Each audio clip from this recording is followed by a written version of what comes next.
Baik pemirsa Aceh TV yang dirahmati Allah, kita sedang bicara kuliner Aceh. Salah satu yang sangat khas menurut Ibu Ida adalah kanji rumbi. Dan barangkali kanji rumbi ini berasal dari kampung Endatu Wabi Husaini. Dari India. Apa benar Abi seperti itu? Begini, kanji setahu saya terkenal pertama di Aceh PD. Bu Kanji, Ibu Kanji namanya. Jadi sekarang kalau kita ni dah zaman now balik. Zaman now. Ustaz lebih zaman now. Rumbi Kanji sebenarnya. Yeah. Rumbi Kanji dia asal dia orang Aceh. Yeah. Bahkan Aceh PD itu masuk Aceh besar. Kemudian sampai sekarang sudah tak foto-foto setiap madrasah dalam masjid dibagi-bagi setiap buka madrasah. Subhanallah ya. Tapi namanya Ibu Kanji, bukan Ibu Kanji, tapi sama juga. Sama namanya tu, cuma dibalik karena namanya Ibu Kanji dia bilang. Popular nama. Sebenarnya namanya Ibu Kanji. Bu Kanji, Bu Kanji ya. Namanya sama juga. Jadi sebenarnya kalau kita Aceh ni kalau berbuka puasa memang sudah tidak sama dengan tempat lain. Khas dari apa? Tuna pecal, misalnya ada. Abi yang ditanya itu dijawab dulu. Abi. Kami Kanji. Memang apa ya. benar dari India? Memang benar, karena apa?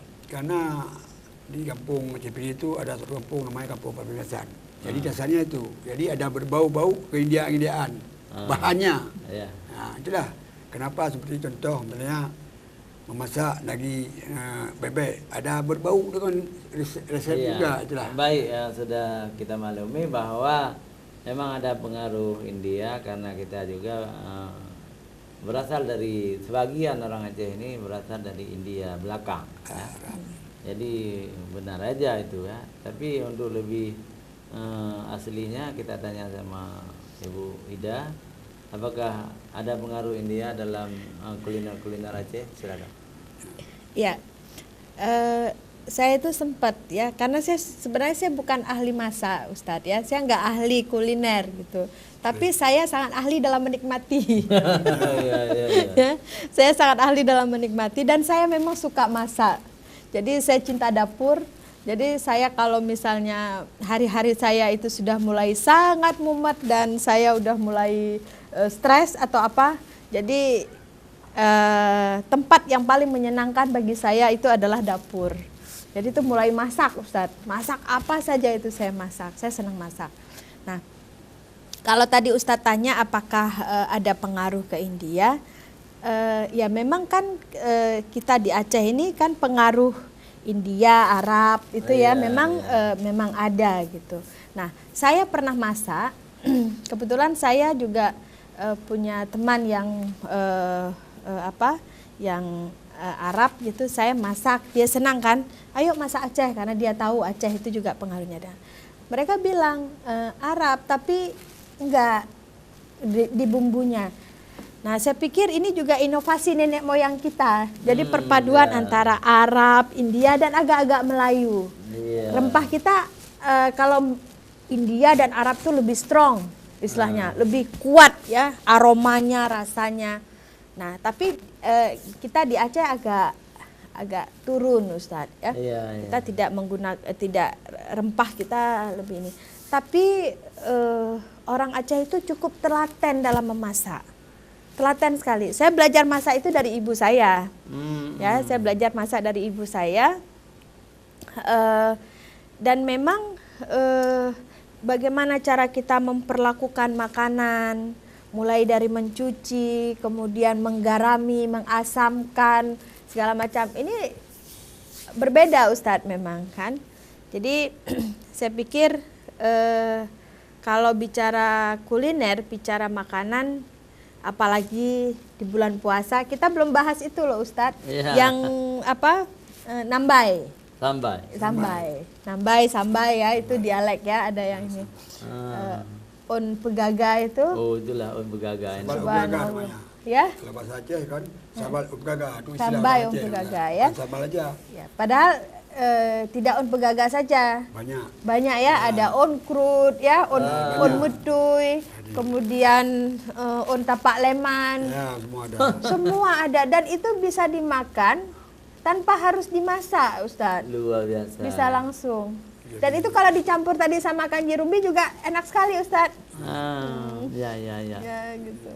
Memang luar biasa. Dan alhamdulillah hari ini ketemu ya seorang pakar Enggak pakar kuliner. Ustadz. Saya sih. Bukan Ibu Ida. Oh gitu. Rupanya Abi ini Heeh. 30 tahun Iya. pemilik rumah makan. Oh. Maka pas sekali. Tapi kan tidak kita rancang, ketemu sendiri. Jadi Abi dulu membuka rumah makan di stadion kereta api ya. Ya, kalau jualan nasi dah lama kan. Sejak tahun 81 direct zaman kan. Ya. Jadi akhir-akhirnya waktu Kecil menjelang kali tua, suara Abi. waktu menjelang tua tahun 85 pindah ke Lamprit di sebelah di samping Masjid Oman sekarang. Lama jualan. Jadi kalau masak-masakan tadi, kalau api yang besar ada istilahnya. Kalau misalnya kalau di ACPD nasi bebek istilah itu terkenal. Kalau Aceh besar namanya kuah melengong. Itu kuah melengong. Jadi kenapa Ibu Ida bilang tadi Mas Amang ada kerbau-bauan dengan India? Kenapa itu? Kalau semua orang kita kalau belanja ada istilah. Di mana kita beli ini? Di kedai keling. Ada itu. di kedai keling. Jadi semua bentuk bahan masakan semua itu biar Aceh besar, keling mana di kedai keling. Lalu orang keling itu kebetulan kedai keling itu keturunan orang India. Jual Kebetulan rempah ya. ada family hubungan dengan almarhumah saya, istri saya yang almarhumah. Ada hubungan, memang orang keling dia. Tapi orang Aceh, tapi keturunan orang keling. Sampai sekarang kalau orang dia siapa saja orang Aceh, pergi aja ke jalan Tengah Roa, jalan di Keling, tak lain tak ada. Ya. Ada itulah. Lengkap bahan itu. Lengkap kami itu. Sampai obat semua. Kemudian kalau masakan Aceh besar dengan Aceh PD, bergabung disatukan dia. Miripan tu. Kalau dia di besar, kuah. Namanya kuah belangong. Kalau di Aceh PD, lain tidak ada. Nasi bucite. Itulah. Jadi beda-beda sedikit. Di Aceh Utara ada juga istilahnya. Ada juga. Ya, buti lu mau. Kari kambing. Kuah lele mau. Kari kambing. Kalau di tempat saya terkenal sate mata.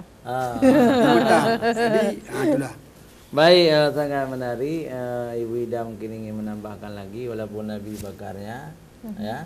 Tapi Ibu Ida itu sedang meneliti semua kuliner Aceh itu, dan beliau juga pernah tinggal di Jakarta 10 tahun. Mungkin sangat susah beliau mencari kuliner Aceh dulu waktu di Jakarta. Jadi mungkin Ibu Ida bisa menambah apa yang harus ditambahkan tentang. Ya. Yang paling penting adalah kuliner ini perlu diwariskan, ya, perlu dijaga kelestariannya.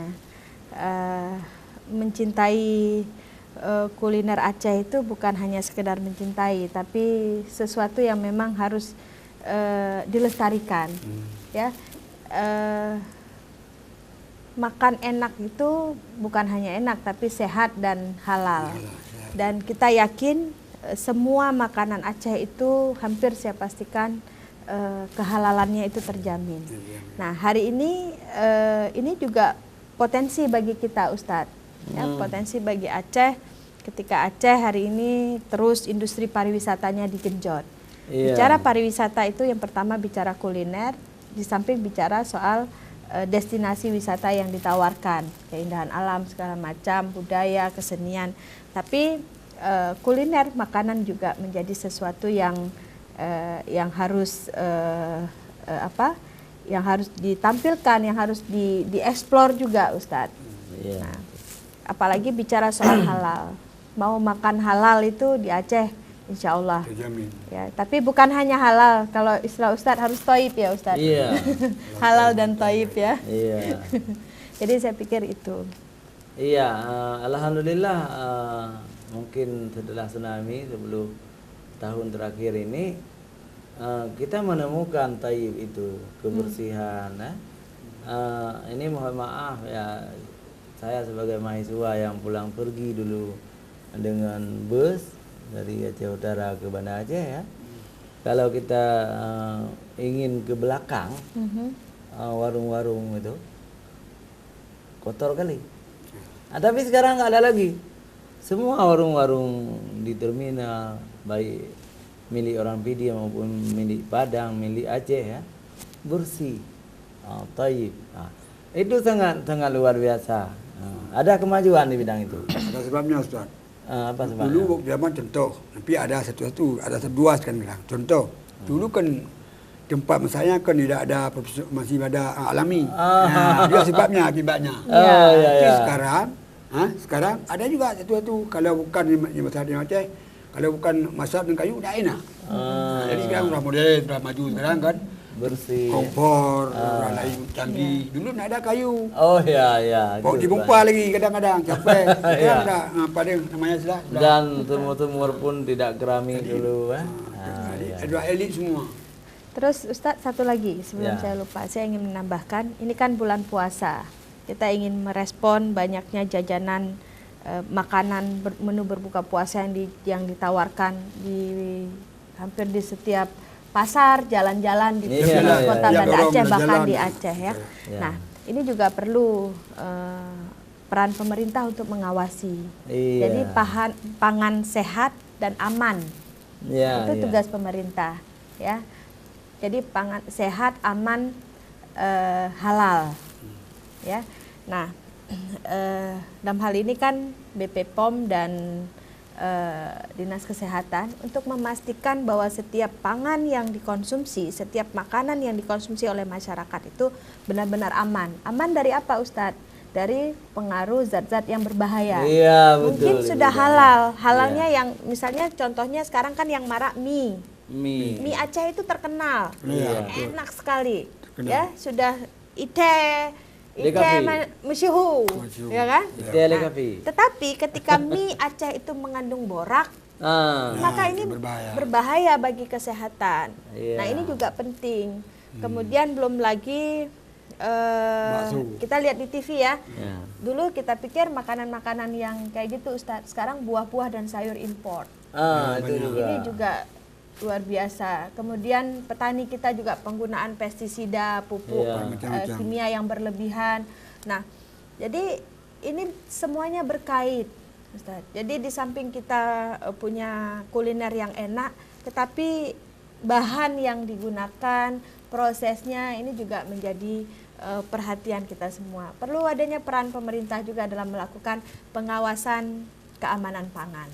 Iya, benar sekali seperti itu supaya kita halalan thayyibah. Kita sedih ketika kita pernah di Aceh tidak dikembangkan, kadang-kadang di luar ya, kadang-kadang di luar dikembangkan. Wajar kuah belangong itu enak karena dimasukkan ganja.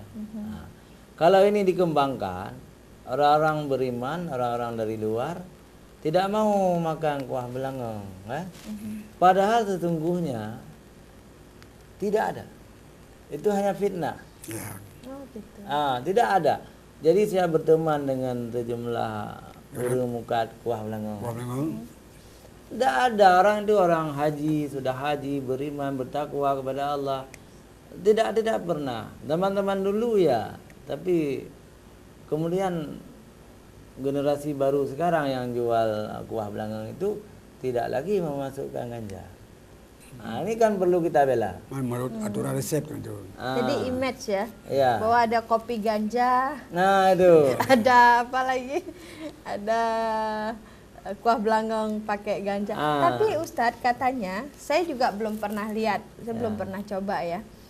Katanya daging ketika ada, saya nggak tahu nih, katanya ada yang bilang ganja itu halal tapi digunakan untuk masakan orang-orang dulu kalau memabukkan. Nah, ini saya juga perlu nih karena sesuai judul Ustadz menjawab. Nah, saya juga perlu dikasih pencerahan Ustadz. Katanya kalau daging dikasih itu yang pertama dia cepat empuk ya. Setelah empuk kemudian dia tidak hancur ya. Empuk dan tidak hancur. Kalau saya sih aman aja, Ustadz. Daripada saya susah-susah nyari ganja, mendingan saya pastikan daging yang saya beli itu daging sapi muda misalnya. Kemudian sekarang kan udah canggih, masaknya pakai presto, gitu kan?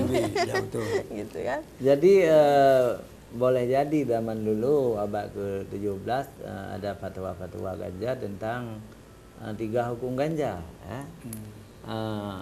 Mubah, makruh dan haram. Oke. Tapi fatwa abad ke-20 ganja sudah diharamkan. Diharamkan. Kenapa berbeda dulu dengan sekarang?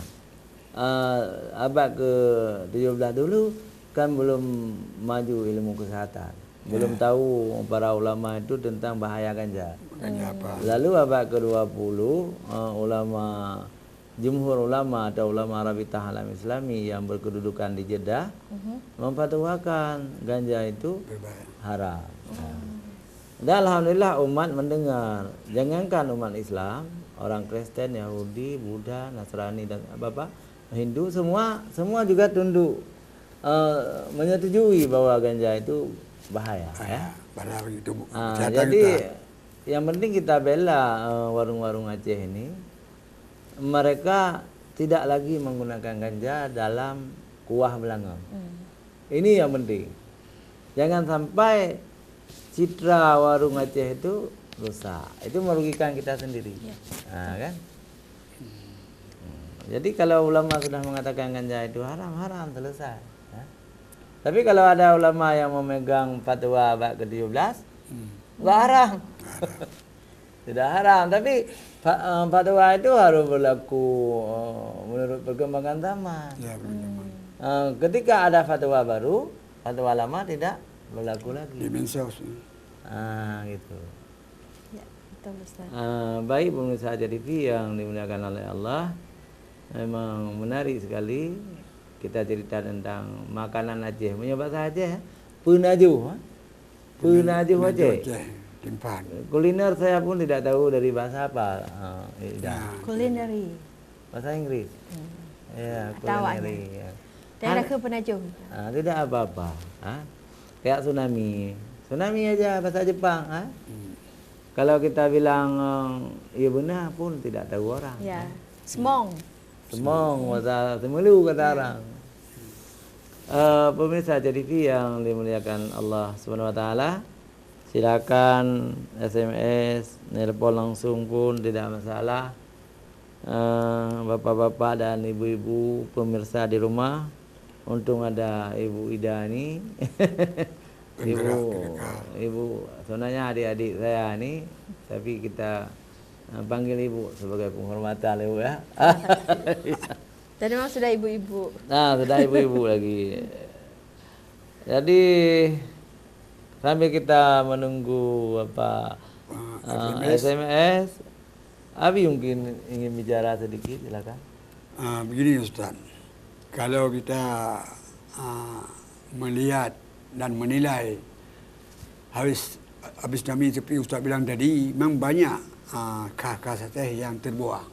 Bukan terbuang tu. Terlupakan. Jadi sudah diaduk. Misalnya contoh, nama masakan. Kalau misalnya musite sudah masih tetap tinggal. Kuah belangong tetap. Tapi yang paling heran saya tu nama masakan tu. Ya. Tak siapa orang Aceh memang kalau bahasa Aceh tu ada bahasa tu negara kami kat tu berurung. Jadi entah apa. Jadi contoh masakan. Masakan ayam terbang. Ayam peprep. Sekarang cuba tengok, saya dah pernah balik saya tu. Dah apa nama tu. Jadi orang Aceh pengaruh nama. Jadi yang khas kita yang halal, seperti kita bilang tadi, yang makanan yang enak tu kadang lupa. Ikut makanan orang lain. Jadinya banyak makanan-makanan yang tak tahu. Itu betul. Apalagi khusus bulan puasa. Sebenarnya di bulan puasa ni, kalau ada misalnya makan puasa bersama, jangan dibuat makanan-makanan yang orang lain daripada luar Aceh dah. Ayam krepek-krepek. Ayam apa lagi? Ayam lepas. Ayam penyet macam-macam. Ini tambah lagi ayam krepek-krepek. Dah apa memang krepek-krepek itu. Jadi baik pemirsa TV yang dimuliakan Allah, jangan ke mana-mana. Kita kembali setelah jeda iklan berikut.